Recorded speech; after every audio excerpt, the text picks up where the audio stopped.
Joel, how do you feel? I'm okay. I feel pretty good.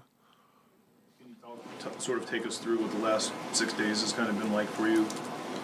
It was a struggle. Really because of the concussion and dealing with a bunch of symptoms. But I'm glad he went away, and I'm glad that I'm back. When did they clear, and when did you know you were going to be able to play? They cleared me yesterday, and today obviously it was about still feeling, seeing how I feel, especially after walking out yesterday, and so it was really about just seeing the reaction and if there was going to be any sort of reaction or if I was going to have any sort of I don't know, still symptoms from the concussion, but it was fun. How much of a grind was it for you to get through the minutes tonight? It felt like you had a lot of energy early, and then you kind of were trying to catch your wind as the game went on. I didn't think I had a lot of energy, honestly. I was really trying to, really get through it.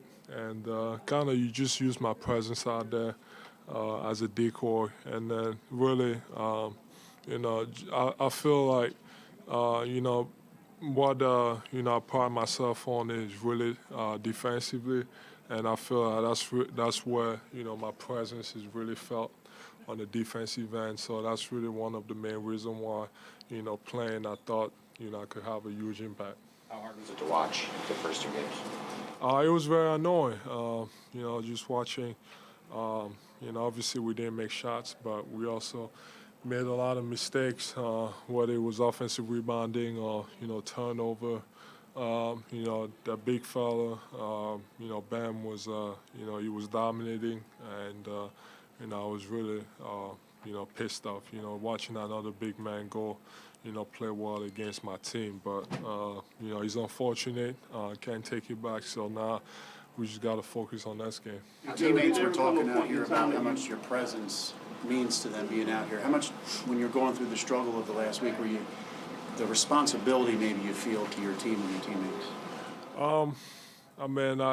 It's not really about them. Obviously, I think my main goal is because I really want to win, and I feel like we have a big chance to win it all. Obviously, we got to stay healthy, and we all got to play well at the same time. We all got to be damn near perfect. To me, that's what I signed up for, and whatever is going to take me to win, and that's what I'm going to do. Would you think you would have felt like you let your team down if you weren't able to give it a go tonight? Yeah, for sure. Down 2-0, I had to do really everything possible to be out there, no matter really how much I was feeling. I'm just glad that we got the win. How difficult is it to play in the mask, and maybe how did it feel similarly to when you had to wear one a couple years ago? Or something like that? Well, I airball a wide open shot, so that's the answer to that question. But it's whatever. It's just the circumstances. 4 years ago, I really complained about it. It's a little different this year because of I don't have to wear goggles. Those were really annoying. Whether it was the reflection of the lights was still bothering me. But this time around, it's still a big adjustment. But like I said, really it starts on defense, and on defense, I don't really need to, see everything. Obviously on offense, you need to really be able to see to try to knock down shots, but it's fun. Joe, was there ever a point you thought you might not play in this series? No, when it happened, obviously we after we figured out what really happened, I didn't think about it. I just thought about, what, I was going to do to make sure that I was back at any point in that series, whether it was game 1 or game 2 or game 3 or game 4. I was just doing really whatever, possible whatever that's possible to try to come back. Did the deficit play into, did that change at all? I mean, if you guys had been up 2-0 versus down 0-2, did that play into it? I mean, if it would have been up 2-0, I'm not sure. Obviously, that gives me more time to, get back to myself. But, these fractures, they're not going to heal for a couple of weeks. So it's really not going to change anything in my life if I played, now or in game 4. So I think it's about doing whatever is possible to, protect it as much as possible. You mentioned your presence on defense. Beyond, obviously, Bam having not as much success today, what did you guys do beyond you just being out there that was so successful at shutting them down? I mean, just being to the ball even more, not let easy catches, and obviously just being aggressive on the main scorers, which are Tyler.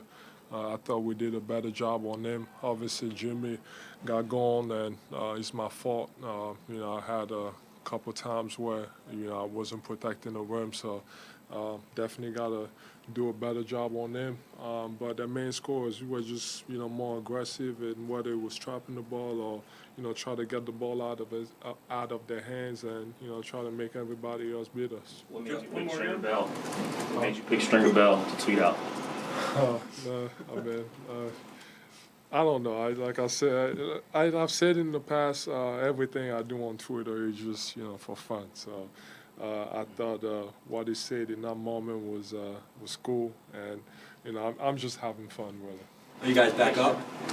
Is that what I don't. We're down 2-1, so we got a long way to go. Like I said, Twitter has nothing to do with basketball. It's just me, my personality, just having fun. Based on it doesn't matter the circumstances, good or bad. I'm always gonna try to have fun. We're not back up. That's not even close. We're down 2-1.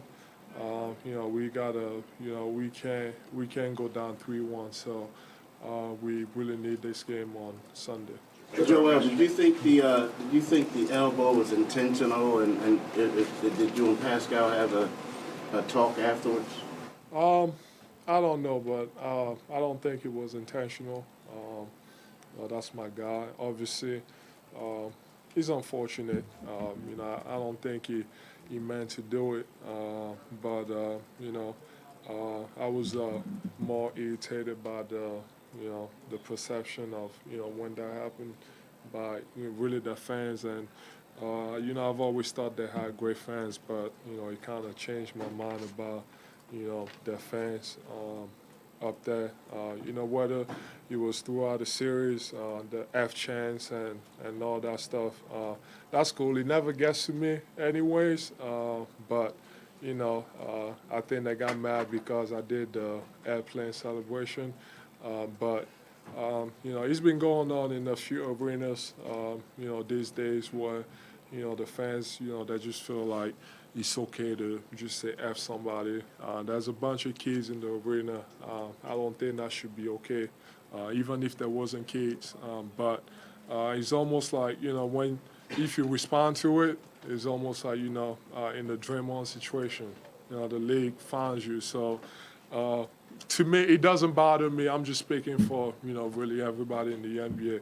And like I said, if you give it, you also got to be able to take it. And I've said it about our fans too, when they boo. And, if the players are going to go back, you got to be able to take it too. Joe, the way you started your career with the 2 years sitting out and all of the injuries you've dealt with, does that go through your mind at all when you're trying to make this comeback, when you're trying to come back from hurting your face and everything? I mean, yeah, I've lost a lot of time. Who knows what I could have been doing, during those 2 years.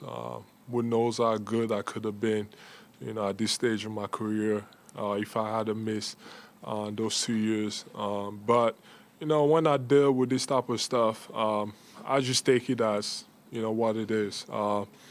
It happens. I just got to move on.